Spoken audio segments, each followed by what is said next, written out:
সব দলগুলো মতামত দিয়েছে, কিন্তু সুষ্ঠু নির্বাচনের প্রত্যাশা ও চ্যালেঞ্জ শীর্ষক সেমিনারের আয়োজন করে নাগরিক কোয়ালিফিকেশন। অংশ নেন রাজনীতিবিদ, সুশীল সমাজের প্রতিনিধি ও গণমাধ্যম কর্মীরা। আলোচনায় উঠে আসে রাষ্ট্রের গণতান্ত্রিক কাঠামো ও সংস্কারের বিষয়। নির্বাচনের আগে দলগুলোর ব্যক্তিগত সংস্কারের আহ্বান জানান জাতীয় নাগরিক পার্টির দক্ষিণাঞ্চলের মুখ্য সংগঠক হাসনাত আব্দুল্লাহ। উদ্বেগ জানান আগের সরকারে প্রশাসনের প্রভাব নিয়ে। আমরা ভাবি ইউনুটা আমার হবে কিনা, ডিসিটা আমার নিয়ন্ত্রণে থাকবে কিনা।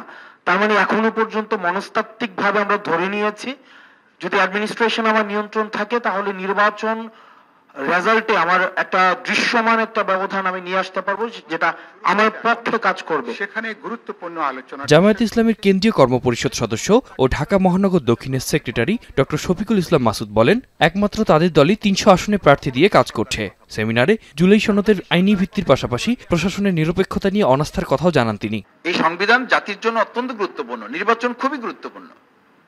আমরা এই কথা যখন বলি কেউ কেউ মনে করেন যে জামাত ইসলামী নির্বাচন চায় না, কিন্তু অত্যন্ত মজার ব্যাপার হচ্ছে জামাত ইসলামী একমাত্র দল বলতে হবে যারা ৩০০ আসনের নির্বাচনের প্রার্থী দিয়ে ময়দানে মাঠে কাজ করছে। বাস্তবতা মেনেই নির্বাচনের দাবি জানান গণ অধিকার সাধারণ সম্পাদক রাশেদ খান। আর নির্বাচন পরবর্তী সময়ে সংস্কার নিয়ে আইনগত বাধ্যবাধকতা ও অঙ্গীকারের দাবি জানান গণসংহতি আন্দোলনের প্রধান সমন্বয়ক জুনায়েদ সাকি। রাজনৈতিক দলগুলোর মধ্যে যে ধরনের ঐক্যমত থাকা দরকার ছিল, এই মুহূর্তে আসলে আমাদের একতার যে প্রশ্ন, সেটাই এক ধরনের প্রশ্নবিদ্ধ।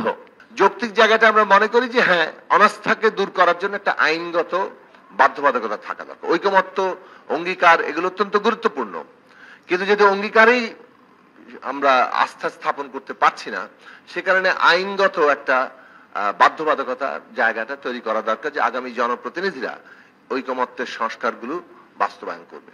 বিএনপির স্থায়ী কমিটির সদস্য সালাউদ্দিন আহমদ বলেন, সংস্কার, বিচার ও ভোট পরস্পর নির্ভরশীল নয়। বলেন, ফেব্রুয়ারিতে নির্বাচন নিয়ে একমত সব দল। এছাড়া ঐক্যমত্য কমিশনে গৃহীত কোনো সিদ্ধান্ত বিতর্কিত হয়ে উঠতে পারে বলেও শঙ্কা প্রকাশ করেন সালাউদ্দিন আহমদ। সংস্কার, বিচার এবং নির্বাচন এগুলো কি পরস্পর নির্ভরশীল বিষয়? এখানে পরিষ্কারভাবে বলতে গেলে এগুলা মিউচুয়ালি ইন্টারডিপেন্ডেন্সি, কোনটার উপরে কোনোটা নেই। তার মানে এগুলো পরস্পর নির্ভরশীল বিষয় নয়। নির্বাচন অনুষ্ঠানটি নির্বাচনী আইন, নির্বাচনী ব্যবস্থাপনা ইত্যাদির উপর নির্ভরশীল।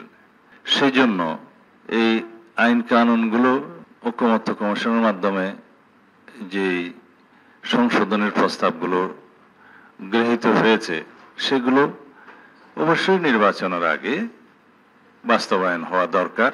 সেমিনারের প্রধান উপদেষ্টা প্রেস সচিব শফিকুল আলম বলেন, ফেব্রুয়ারিতে নির্বাচন নিয়ে শঙ্কা নেই। ব্যত্যয় ঘটলে তা হবে জাতির জন্য বিপজ্জনক। চিফ অ্যাডভাইজার বারবার বলছেন যে ফেব্রুয়ারির প্রথমার্ধে ইলেকশন হবে এবং এই বিষয়ে আমরা আমাদের সলম কমিটমেন্ট, এখানে এই বিষয়ে আমাদের ফুল কমিটমেন্ট।